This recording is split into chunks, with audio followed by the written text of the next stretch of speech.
All right, man. So I just did my pinning, and I'm getting ready to sew this one side, try it on, and then I'll pin and do the other side. All right, so now I have unwound the bobbin, and I'm getting ready to rewind the bobbin with my heavy duty twine. This will actually keep it from coming loose, and we'll make sure that the sewing is tight. So I'm going to rewind the bobbin and then put it in, and then I'll start sewing. All right, man. Rewinding my barber. That's it. All right. Got my barber in, and it's fed through. Put my lid on.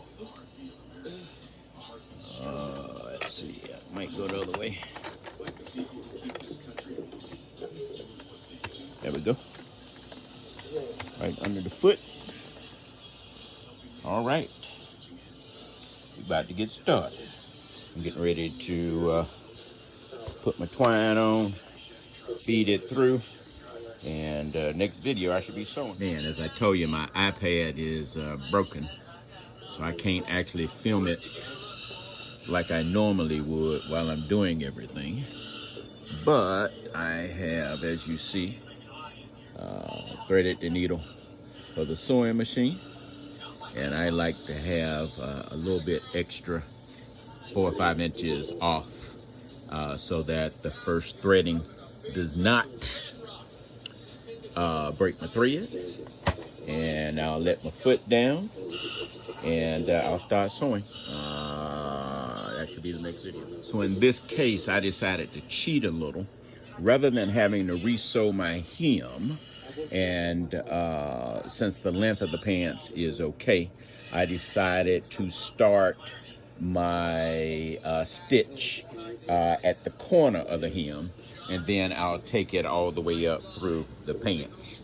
But this actually means I won't have to redo the hem. I'm just creating a triangle, and I'll cut that triangle at the end, and won't have to do any more work to it. Hopefully this works. Just a hint, I have broken plenty of needles, sewing machine needles, over the years doing this, and so what I normally do is I will sew right up until the point I am at the pin, and then I remove the pin, and that way the steel needle doesn't hit the steel pin and break the needle. And so I'll keep doing it until I get down to here, and then I'll remove that needle. So this is hard because I only got 2 hands, and I typically have my foot on the pedal and a hand on each side to guide the fabric. But I want you to see some of the sewing too, so I'm gonna try to do it with one hand. I'll take it slow. As you see, I ain't nowhere on my line. It's hard to do when you are when you ain't got but 2 hands. But I'll just try to make that adjustment on the other side. There we go, back on my line. All right, let me finish this curve up here at the end. As you see, I had marked a circle, but I decided to terminate actually in the crotch, so I don't have to re-sew that either. And at the very end, all you need to do is clip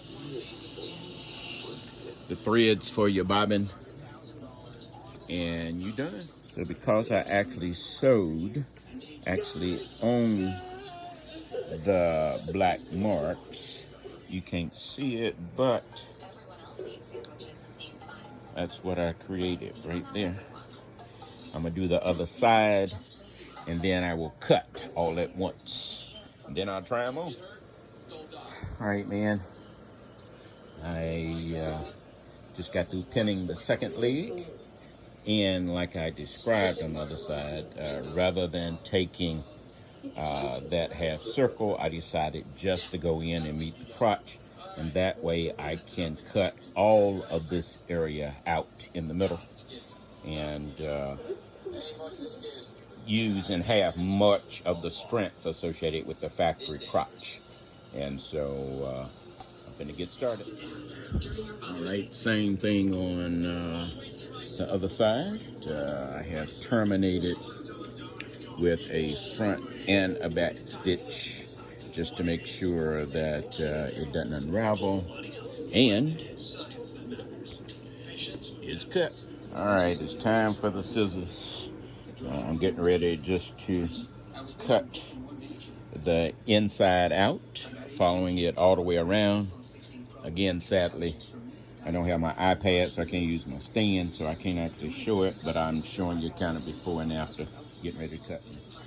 As you see, I'm literally just following the inside line of where I sewed. When I finish, I'm going to take a zigzag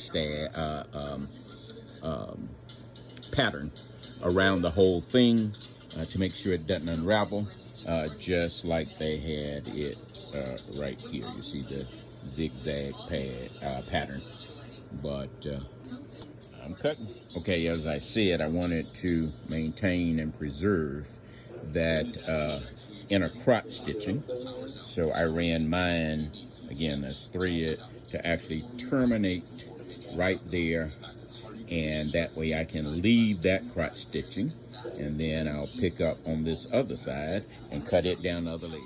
I just wanted you to see that I did the same thing down at the cuff line. Again, I left the cuff intact and started my sewing and my cutting in the corner of the cuff so that I can keep the natural cuff that's already there. And I'm cutting again from the crotch, getting ready to snap that off, and I will show you what it looks like, and then I'll go back and do some zigzag stitching. That's what it looks like. Again, from the other side, you cannot tell at all that it's been tailored. I'll show you in just a second, but definitely terminated right there in the cuff. And again, when we get to the crotch, same thing. Now, if it's uncomfortable, I can literally take a single stitch across there, but I'm gonna try them on first and see.